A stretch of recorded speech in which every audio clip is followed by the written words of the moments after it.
lucky to be alive. I spoke with a man who says he was one of the last people to cross Baltimore's Francis Scott Key Bridge moments before the catastrophic collapse. Now, this eerie video taken from a traffic camera shows the final vehicles crossing the bridge last Tuesday morning. Larry DeSantis tells me his pickup truck was among them. The local baker says he was commuting to his early morning shift and estimates he made it within the final few minutes before the dolly hit one of the bridge's key supports, sending it crumbling into the river. Didn't even realize the bridge had collapsed, but I had gotten over the bridge and someone called me like maybe 2 minutes later and said, where are you at? That was my other job calling. I said, well, I just went over the bridge. They said, well, you know, the bridge just collapsed. And I'm like, I was really shocked. I didn't have any idea of it. When you watched that video and you saw your truck, it must have been one of the last, if not the last vehicle to go. There was one other vehicle behind me. It was a tractor. He didn't have a trailer because I actually got in front of him right as we started to go over the bridge. Wow. And I never saw another vehicle after that. I did get over the bridge, and they were doing construction on the bridge because they're constantly doing repairs on it. So I was very cautious about going over. I really wasn't paying attention to anything on the outside because I was, you know, with the workers and stuff there, you got to be really careful. The speed limit was down to 45, you know, so I was taking my time, and it was just strange that there wasn't much traffic. I may not be talking to you right now if you know, if I had been a minute later. You know, it was that close. I mean, it's scary. What was your reaction when you actually eventually saw the video and just saw the whole bridge? I just couldn't believe it. I mean, it looked like a toy just, you know, falling into the water the way it just. I still can't believe it. I mean, I keep looking to see, you know, see if it's still there, and it's just not. It's hard to believe that it's just that quick.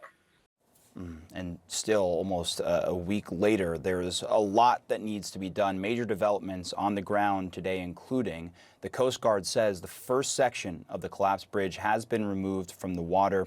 A crane is working on removing other pieces, but as you can see, there is a lot there. Today, Maryland's governor is telling CNN this is an intricate process that will take time. Officials have said they hope to create a temporary shipping channel around the wreckage so at least the ships can still get in and out of the very busy port.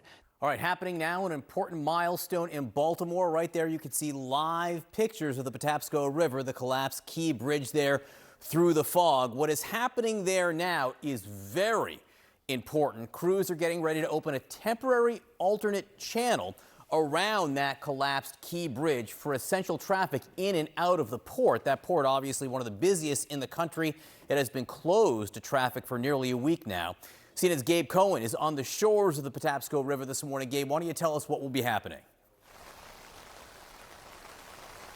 Yeah, John, that's a huge update that they're going to hopefully open that alternate channel pretty soon to get port traffic in and out. Unfortunately, at this point, we really don't have a timeline because crews are still working to clear wreckage from the river, and they're doing it very carefully and methodically, trying to figure out where to cut the steel and the concrete. They describe it essentially like a rubber band, this wreckage site, a rubber band that's been pulled tight, and if you cut it in the wrong place, it could snap, which could be extremely dangerous for the crews that are out on the water, the divers doing their work, scanning and surveying the wreckage, trying to figure out where's the right place to start pulling at the debris. And so, again, they want to go at this the right way, knowing as well that the 4 missing construction workers are believed to potentially be buried under the rubble, and they want to be able to recover those men and offer closure to their families, John. And so at this point, we don't know when they're going to have enough of the wreckage cleared to be able to open that channel. We also don't know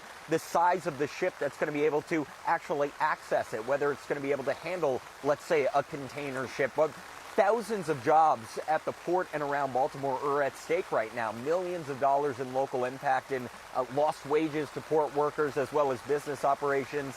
And we know that the federal government is assisting. They have offered already this $60 million package, but it's really just a down payment, John, handling some of these early steps of clearing wreckage. We've heard from Transportation Secretary Pete Buttigieg about his call to lawmakers to get a bigger package passed. Take a listen.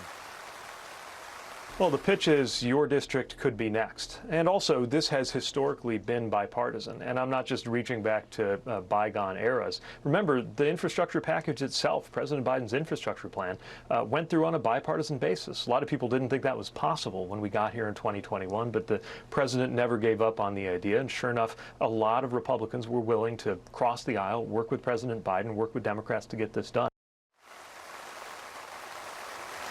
And John, I don't know how well you can see the conditions around us, but the rain is really coming down. It is gusty, it is cold.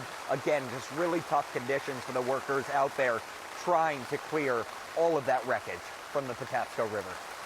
Yeah, we can hear the rain, Gabe. It sounds like it's just pouring there, and that will no doubt make the conditions difficult, not just for today, but for several days. There's a whole other issue with this storm system, how it will impact the entire Northeast. We'll get to that in a second. Gabe Cohen, thank you so much for being there. Stay dry if you can.